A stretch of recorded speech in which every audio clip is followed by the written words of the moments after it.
আজকের দিনটা একটা লক্ষ টাকার স্বপ্ন পূরণের দিন। লক্ষ টাকার স্বপ্ন পূরণ করতে গিয়ে আমার সাথে এমন ঘটনা হবে আমি কখনো কল্পনা করতে পারি নাই।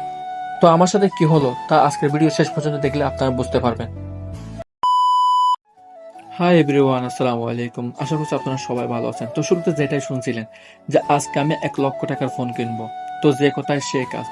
তো আমি অলরেডি ঘুম থেকে উঠে বের হয়ে গেলাম, গাড়ির জন্য অপেক্ষা করতেছি। আমার একজন বদ্দা আছে, চিটাঙ্গে বদ্দা, ও আসবে আমাকে পিক আপ করার জন্য।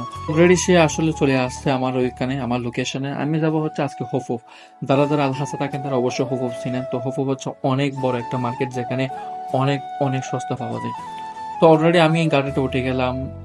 আর আজকের ফোনটা কার জন্য নিচ্ছি, কিভাবে নিচ্ছি, সবকিছু জানতে পারবেন। আস্তে আস্তে ভিডিওটি দেখতে থাকেন, সব সব ক্লিয়ার হয়ে যাবে আপনাদের কাছে। তো যাইতে যাইতে আমি একটু বদ্দার সাথে মস্কারি করলাম, আমার বড় ভাইয়ের সাথে মস্কারি করতে করতে যাচ্ছিলাম।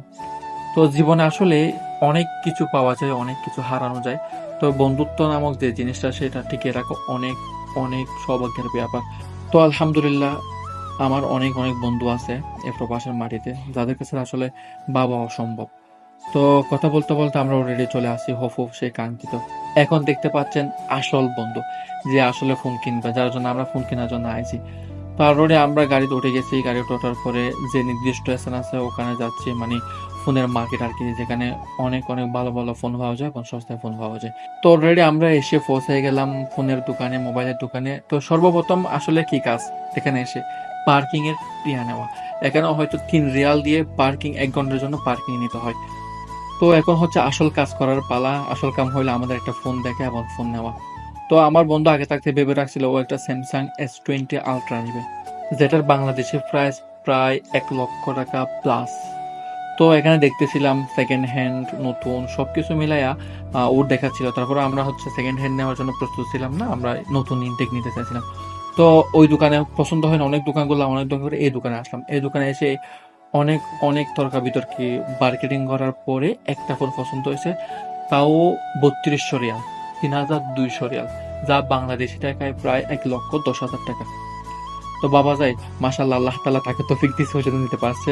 আমার তো কখন নিতে পারবো আমি এখনো নিজেও জানি না, তবে ইনশাআল্লাহ দেখা যাক ভবিষ্যতে কি হয়। তো গাইস, ফাইনালি আমার বন্ধুর একটা ফোন পছন্দ হয়েছে, যা 3200 রিয়াল দিয়ে নিছে সে।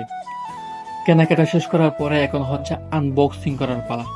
আসলে মানে যারা নতুন ফোন কিনে কিংবা নতুন কোনো কিছু কিনে, শখের জিনিস কিনে, এই অনুভূতিটা ভাষায় প্রকাশ করার মতো না। মাশাআল্লাহ। তো এখন হচ্ছে আনবক্সিং এর পালা, আনবক্সিং করতেছে। মানে লুকটা দেখেন, ওফ, জাস্ট ওয়াও ওয়াও।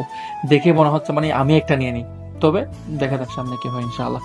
তো নতুন ফোন আনবক্সিং হয়েছে, আনবক্সিং হওয়ার পর একটু খুলে দেখতেছিলাম কি অবস্থা না অবস্থা। মনে করছিলাম বন্ধুকে ফোন কিনে দিয়ে একটু পার্টি টাটি ফামো, ট্রিট টিট ফামো, কিন্তু হইল না, কপালে নেই। কারণ সময়। এই প্রবাস জীবনে আসলে কোনো জায়গায় গেলে, কোনো কিছু করতে গেলে সময় দেখতে দেখতে জীবন শেষ হয়ে যায়। কখন কখন যে ডিউটির সময় হয়ে যায় নিজেও জানি না। তো বাই দ্য ওয়ে, এটা কোনো ব্যাপার না, ইনশাল্লাহ পরবর্তীতে কোনো একদিন ট্রিটটাও দিয়ে দিবে সময় মতো। তো গাইস, আজকের ভিডিও এই পর্যন্ত। ভিডিওটা ভালো লাগলে লাইক, কমেন্ট এবং শেয়ার করতে ভুলবেন না। ধন্যবাদ।